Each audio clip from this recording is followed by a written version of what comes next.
You're smart, you're motivated, you want to do something big. You're on the verge of being a young boss, and we're going to help you get there. I'm your host, Isabel Guarino, and welcome to the Young Boss Podcast, where youth is your power. Our next guest is a bully, but the kind of bully you want to be friends with. I'll explain. He's built a business focused on helping others by suing debt collectors. Yep, that's right. He goes to bat for individuals who've been unfairly preyed upon by debt collectors and credit bureaus, teaching and helping others how to build wealth by leveraging and cleaning up their credit. I'd like to welcome the owner and founder of credit repair firm Credit Bully, my friend Kyle James. Kyle, welcome to the show. Thank you for having me.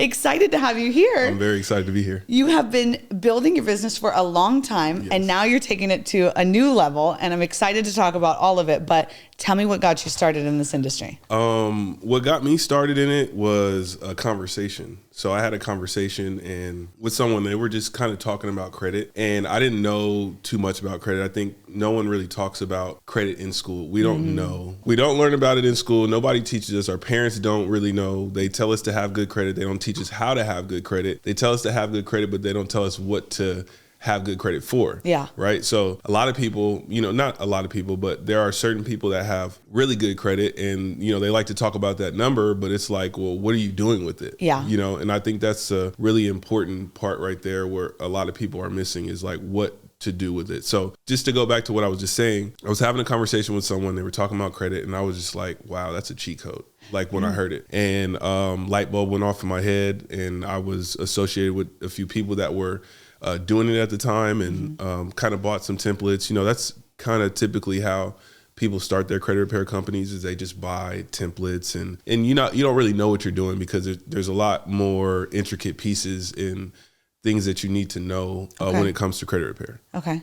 So yeah, that's how I got started into it. I began helping a few people that I knew and had some success with that, and just it's kind of grown from there. I kept investing in myself and on information, and just continuing to apply information. I think that's the key. Yeah. I know that you, just because we've been friends for a while, you're always like going to a Tony Robbins event, reading a new book, like doing something that helps elevate you as a business owner, as a professional. What has kind of sparked that in you? And do you think that has been a driving force for you? Yeah, I've just always kind of had a desire for more. And I don't think everyone has this desire. I like with the unknown, I guess you can say, just not knowing what to expect, right? So just, I would say like a repetitive life. So just too much repetition for me, is just like, I'm not really into that. So I was, I just had a desire for more and, to see more, do more.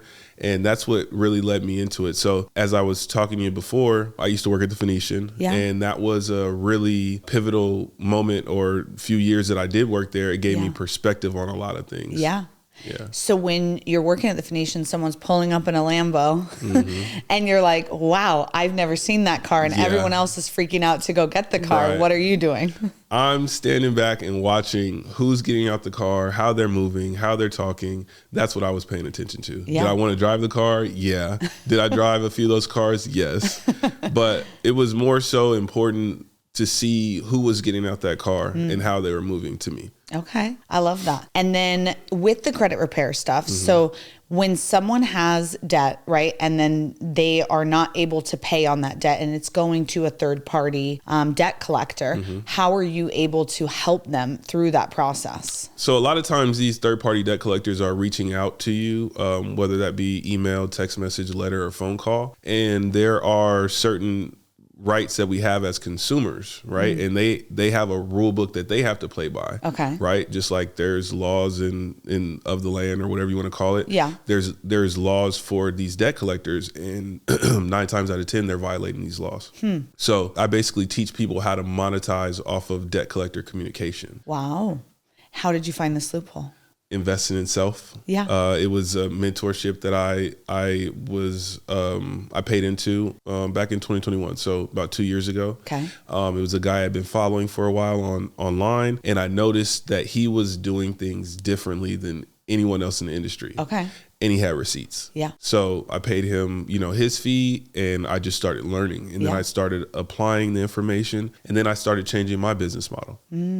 There's a lot of people who think that, investing in mentorships or paying for different coaches and things like that, waste of time, right? Like not worth your money. How do you feel about that? I think that's completely bogus.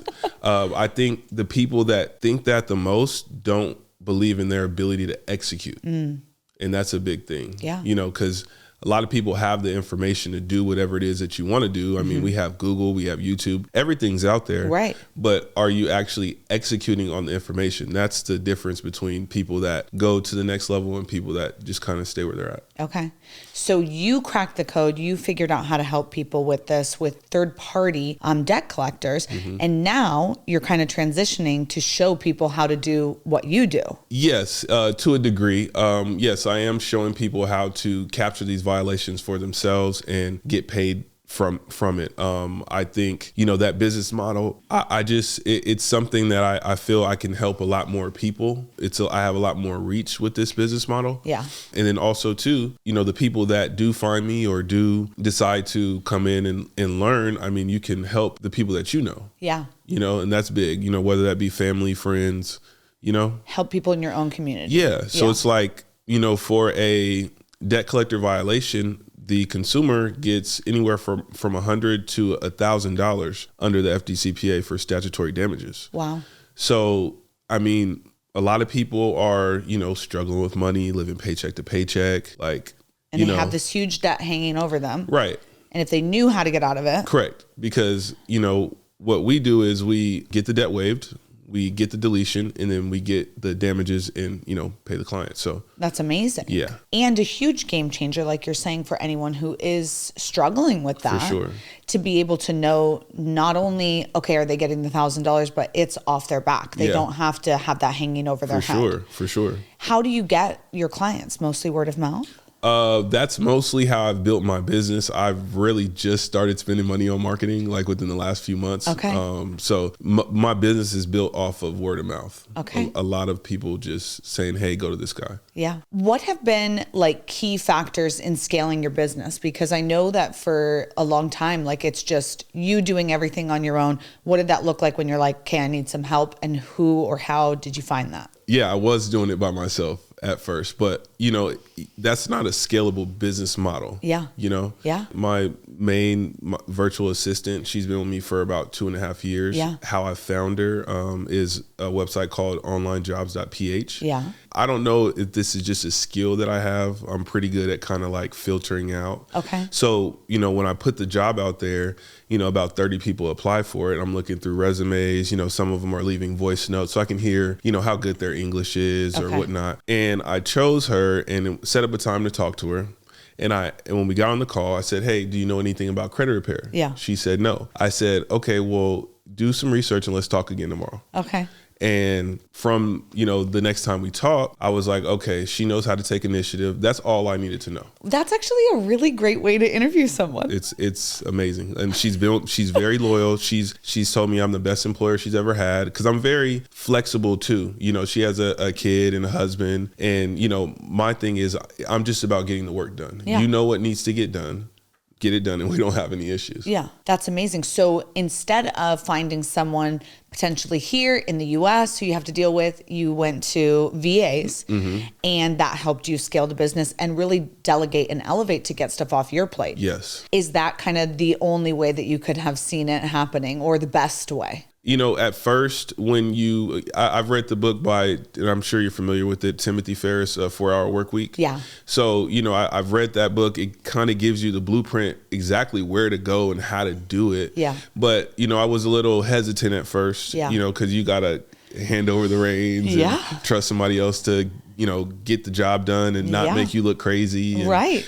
So at first I was a little hesitant, but I mean, it's something that you kind of have to get over, especially if you want to scale up your business. Yeah. Yeah. That answers your question. I think it's a huge deal. And I think so many young entrepreneurs and people who want to start their own businesses, they hold on so tight that it stops them from scaling. It stops them from being the best boss that they could be because they're like, I can do everything the best. And it's like, okay, But how do you know? Exactly. And how are you ever going to 10x this? You are the job now. You have to keep doing everything, you know? So it is like a consistent struggle that we talk about with guests who are on the show who are like, I want to scale, but I don't know how. Or they're limited in their career because they are the, you know, face the business. You are the business. Right. Yeah. And a lot of mentors that I've had is that they've, you know, said the same thing. You want to work on your business and not in your business. Yeah. You know, just having that help. And really, you know, one of the biggest things I learned as well is if anything goes wrong in the business, it is your fault. So if your employee doesn't know how to do their job correctly, or, you know, they make mistakes, it's your fault because you didn't train them correctly. Or you didn't train them enough for them to understand exactly what you need done. And that's very important. I agree so much with that because I always say that when anybody messes up, I'm like, pause. Don't be mad at them. Right. Where did I fail? Exactly. Because I failed them. If they didn't do it right. And then, okay, now I go back. Now, what do we need? Do you need a video of me doing this? Do you need audio? Do you need it written? What do you need? I'm going to give you everything you need. Now, if you fail, now I can be mad. Right. Exactly. I mean, you essentially want to make everyone's job as easy as possible. Right. That's where the success is. Yeah. I love it. I know that with Credit Bully, a lot of the success that you've had, you like to reinvest in real estate. What got you started in real estate? My dad has been in real estate for a while. I mean, for a pretty long time. He was buying houses before the crash. But also, too, again, my desire for more. And, you know, when you look at people that have wealth, what do they have? Real estate. So it's just something that needed to happen. Just with, I've been putting more focus on what I'm doing here with Credit Bully so I can approach it differently. So I've been in real estate. I've wholesaled, I've flipped, I've done all that. My focus is I want to come and approach real estate differently. I want to start buying, you know, cash flow. You know, I want to do bigger things with my investors, you know, instead of wholesaling, and which is always a tool that you can use, you know, for cash. Being such a great mentee, right? You've joined programs and become like the number one person, right? And worked really hard and probably joined programs that you're like, nope, not even going to do that, right? With you starting your own kind of like coaching or training with people, is there anything that you're looking for in your clients that you're like, I really want to work with people who have XYZ qualities? You have I think, as a business, you have your ideal client as a business owner. You kind of see the people that are like ready to take action. So I'm always looking for people that are ready to take action and not make excuses. Because that is the number one way you don't move forward is you just make excuses. You either get it done or you don't. Anything that you've learned, you know, over your time in business and trying all sorts of different things. I know we talked and you said you've had a ridiculous amount of jobs. How many jobs was it? I mean, around 25 or more. I mean, I haven't also worked a full-time job in like 8 years. So that is amazing. And living in LA. So, I mean, I've managed to do something right, I would say. Yes, clearly. But being in this industry, I'm assuming that there were so many people around you who were kind of like, hey, what are you doing? And that kind of led towards, hey, maybe I should start kind of coaching and mentoring people how to do this. Because you just have to be able to share the knowledge somehow. So it's like, that's not something I don't want to say I'm not like in love with being a mentor, but I mean, why not? This is just how I see it. Like, you just have to be able to share the information. And again, it just comes down to how you're delivering it. You know, and you can put videos and training videos together to pretty much kind of like automate a lot of it. Definitely, I do want to mentor other credit repair businesses and show them how to maximize their profits with their clients and really organize their business. Is there a bottom dollar amount that you're like, I won't accept a client for if their debt isn't this high? Like, is there a certain amount of debt that you're kind of looking for? Not really. I'm more so just looking for any client. So where I target my clients is I'm looking for anyone that is dealing with third-party debt collectors. And in the state of California, if any of the clients have 4 or more charge-off accounts. Generally, with people that have a lot of charge-off accounts, what they're debating is, oh, should I file bankruptcy? Don't do that. You know, so if you have 4 or more charge-off accounts, I'm pretty confident, you know, based on what I've done for my other clients, I can get those accounts removed. But usually people that have 4 or more charge-off accounts, they also have debt collectors too. So, you know, it's kind of a win-win situation. Why would someone not come to a lawyer and come to you? I'm licensed and bonded. Okay. So usually when you go to a lawyer, what do they want? Money. Right. So when you come through me and I have my network of attorneys, they're not charging you any money. Okay. That's the difference. Yeah. But you're still getting the same results. Of course. Okay. Love it. So you work with attorneys then? Yes. Okay. Do you have to work with attorneys to get this done? So in some states, they allow for me to go into arbitration acting as the client in some states, but not all states. Okay. Yes, for the most part, because again, I want to be able to scale my business and I can't, file a bunch of lawsuits and, be able to scale it, myself. Yep. Okay. I know your mantra is believe in your ability to execute. And we've had conversations about how you're like, I know when my back's up against the wall, I'm good. Like I will push through, I will execute. What kind of brought you there and what made you learn that about yourself?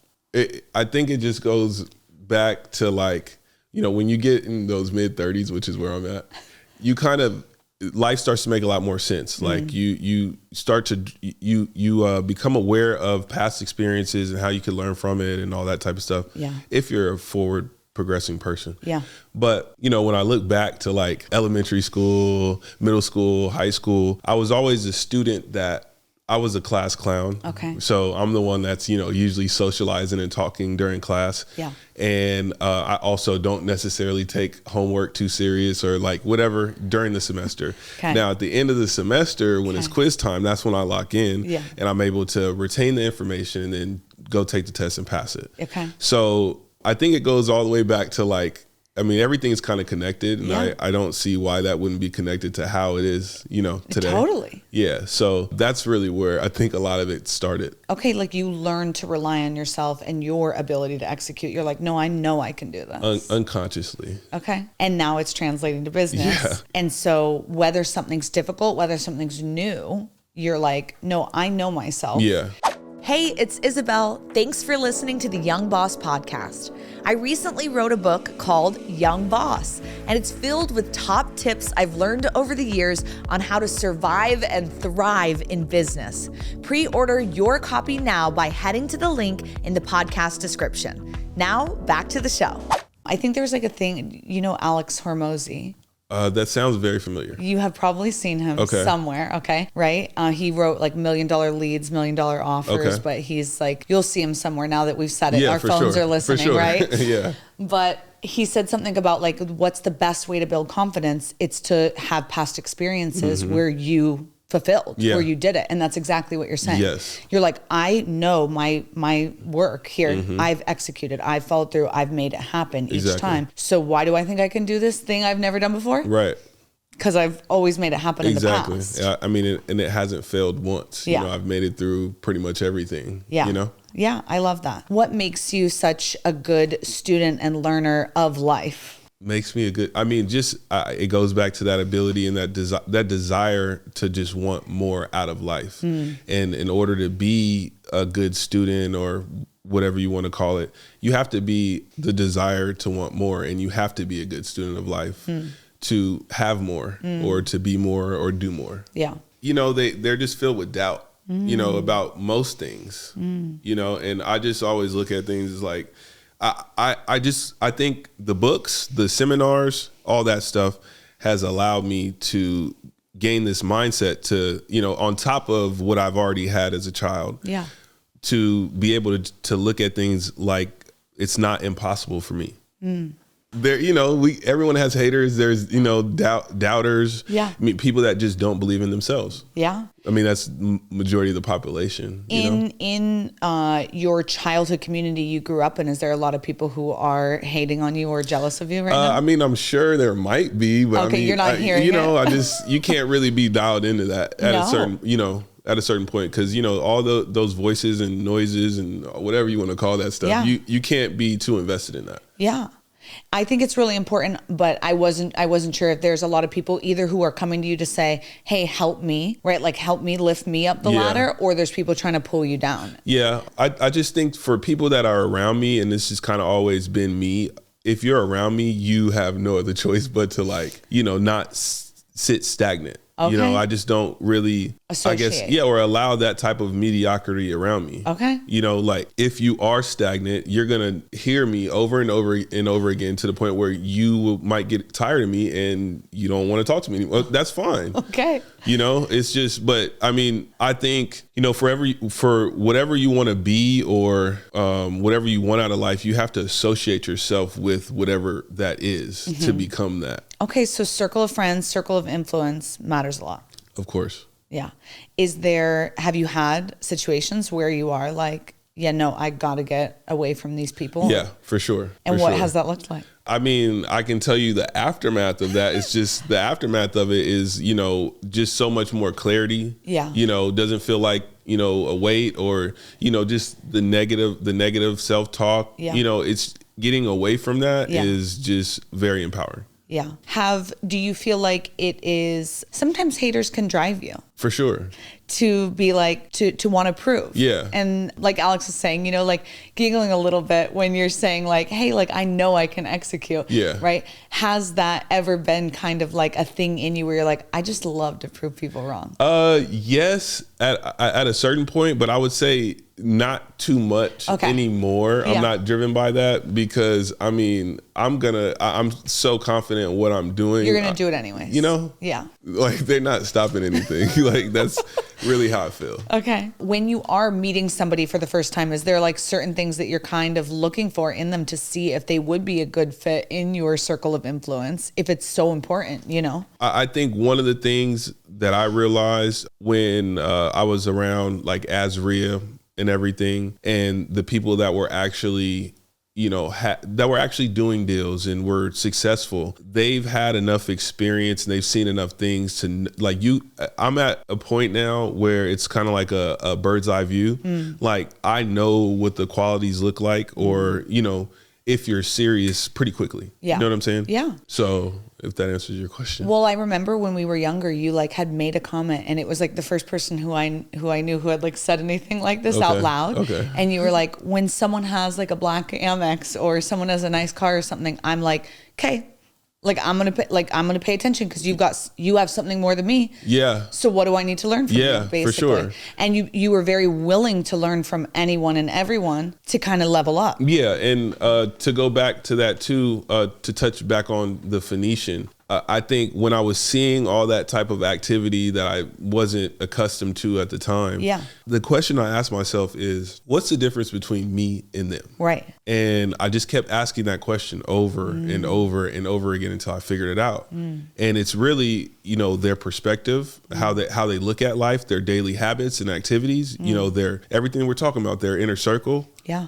But it's really just the perspective. Yeah. Some people look at life a glass half empty, glass half full. Yeah. You have to, in order to have more, do more, be more, you have to become more. Yeah. You know, so I caught a grasp of that pretty, I don't want to say early, but years ago. Yeah. And I think that for any young people who are listening, who are maybe growing up in an environment where they don't have people to look up to around them, or they're not seeing affluence or impact, right? Because maybe sometimes it's not about wealth, it's about the impact somebody can have.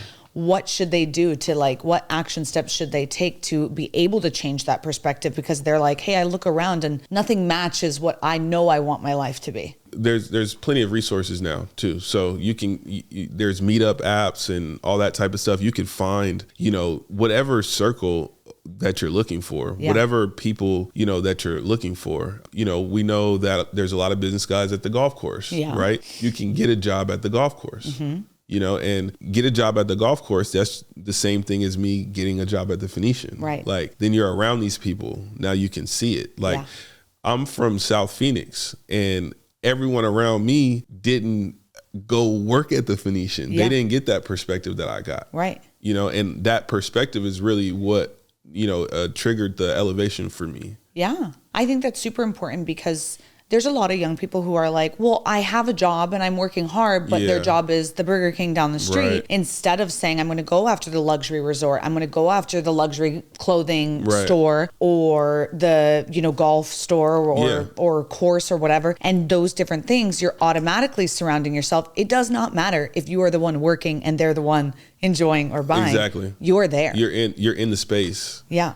You know, as I was telling you too, when I used to park cars at the Phoenician, you know, it's the difference between me and the person that's never been there, because, you know, the person that sees a Rolls Royce on Instagram is having a different experience than me, even though I'm spending a few minutes in it parking it, but I can feel it. Yeah. And feeling it that's the big key right there, is being able to feel it. You're getting that tangible hands-on experience, even literally having the heavy Amex card in your hand, having, you know, the Ferrari between your hands. It's like, oh, wow, it's totally different than seeing it online. For sure. And it becomes, like you said, tangible. And it's like, wow, I drove that once. Why couldn't I drive it? Why can't I do it again? Yeah. You know, it just opens up a can of worms, really. Okay, I like it. Yeah.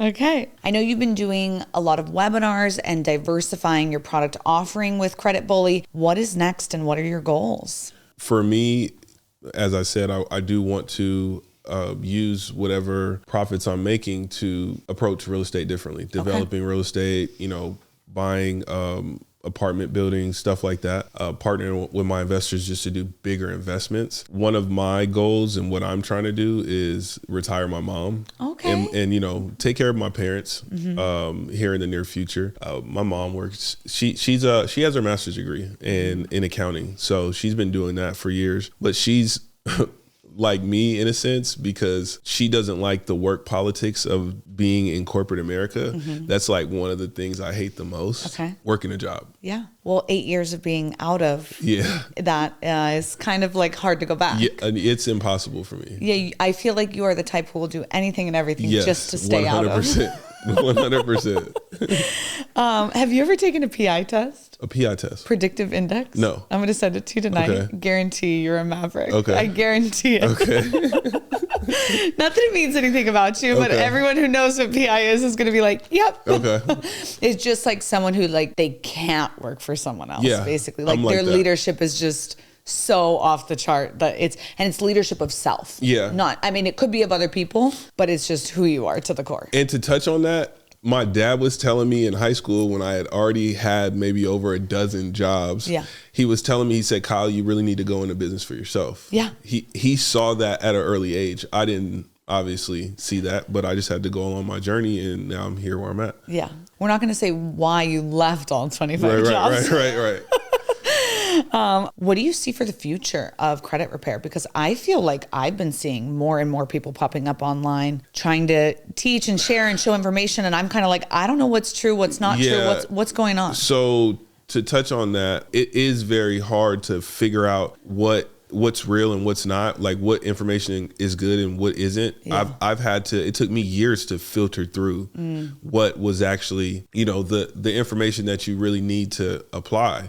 I think really, you know, because a lot of people, there's so, like you're talking about now, a lot of companies and people are out talking about, they've been doing that since before the pandemic. Yeah. You know, so it's really hard to filter out that type of information. But I would say for people that are like seeking that information, you really just have to really pay attention to the facts and the receipts. You can't like get too caught up in everything else. Okay. You know what I'm saying? Okay. Do you see there being any big shifts or changes in the industry? Like these third-party collectors, are they going to start changing their rules? They might start adjusting tactics a little bit, but the law is the law. Okay. So, you know, if they break the law, they got to pay. Yeah. How do you keep up with all of that? Like, do you spend a lot of time in research and in R&D to kind of say, where's everything at? Where's it going? So I have, I'm in quite, you know, about 3 different mentorship groups. Okay. And, you know, I have my network of attorneys, you know, we have conversations and they kind of give me updates, but also too, you can get on to Pacer and look at any court case, right? So you can look up these cases and see what these companies are getting sued for and all. It's just a game of chess, you know, with these companies, because they might adjust and then we adjust what we're doing and, you know, our strategy. So, okay. If someone wants to work with you and have you coach or mentor them, he's a bully, so beware. But where do they find out more about that? Yeah, so here soon I'm going to start doing a mentorship for, you know, around just not too many clients, maybe like around 5 to 10. Okay. And I'm going to be showing them how to structure their credit repair business so they can, you know, maximize revenue. Yeah. And also just start making money from day basically day one. Yeah. So I like those particular people. I do want to work with people that already have a credit repair business. Okay. Then I can kind of show them how to restructure it. Yeah. But yeah, they'll be able to reach me on my Instagram. Okay. I'll be pushing for that and marketing for that here in a few months. Okay. Well, links will be in the notes below, so feel free to check it out. If a debt collector calls you, what should you do? So when they call you, you really want to. So a lot of people ignore the call. Okay. I advise not to ignore the call because basically you're ignoring money. Okay. Okay. But what you should do is you should have some type of device to record. So calls that I might record will be on my Apple Watch or, MacBook or another Apple devices. That's what I know. So the voice memo app, Okay. Easily just record on the voice memo app. But you want to, in the state of California, it's a 2-party consent state. So when these people say, this call's being recorded, you say, yes, it is. Like that's you saying I'm also. Right. Okay. That's a little smooth way to say that. But, a lot of other states, I don't think Arizona is a 2-party state. So you don't have to tell them you're recording the call. Right. But you want to be able to record the call. They're going to ask you for your information. Oh, am I speaking with such and such? And, they might ask you for your address, all your verifying information. Let them get it out. Let them talk about the account. They're going to say, hey, do you want to, make a payment or whatnot? And you just let them know like, hey, my boss doesn't allow personal phone calls while I'm at work. I have to go. Now, you don't want to just hang up the phone. You kind of want to repeat that over. They're going to be like, well, is there a better time to call you? No. So if they do call you again, after you've had that conversation, it's a violation. Okay. So engage in the conversation, record it. Yes. If it's know your state's policies on recording and say something along the lines of, yes, it is, if they state that to you. And then I can't take this call while I'm at work. Yeah. Repeat it multiple times. It's not a better time to call me later. Yeah. That's awesome. Yes. Okay. Now we know. Exactly. Okay. If somebody wants to learn more about Credit Bully, either they need help with, third-party debtor, what collectors. With third-party collectors. Yeah. How do they reach out to you? On Instagram, at creditbully.info. I'm also on Facebook. Okay. I have a Credit Bully page on Facebook, YouTube. I have a YouTube channel. Okay. But not too many videos on there. Okay. I'm working on it. And TikTok as well, creditbully.info. Okay. You're super into books. What book do you recommend right now? Well, so I have a whole library of books. Yeah, I'm sure.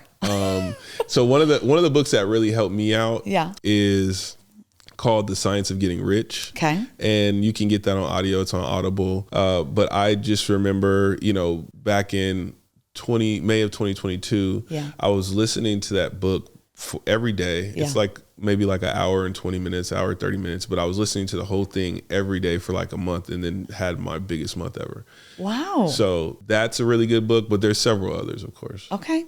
I like it. Yeah. We'll look into it. Well, thanks for being here. Thank you for having me. It was a lot of fun. Yes, it was. And now we know what to do when the debt collectors call. Exactly. Now we know what to do when we want to start a credit repair business. Exactly. And I think that was really great insight and inspiration for anybody who's growing up somewhere where they don't have someone to look up to, kind of what steps to take, what to do, just continue being an avid learner of life. Right. Thanks for listening to another episode of the Young Boss Podcast with your host, Isabel Garino. Be sure to like, share, and follow on Instagram and TikTok and subscribe wherever you get your podcasts. And let us know if you are prepared when the debt collectors call. Remember, youth is your power.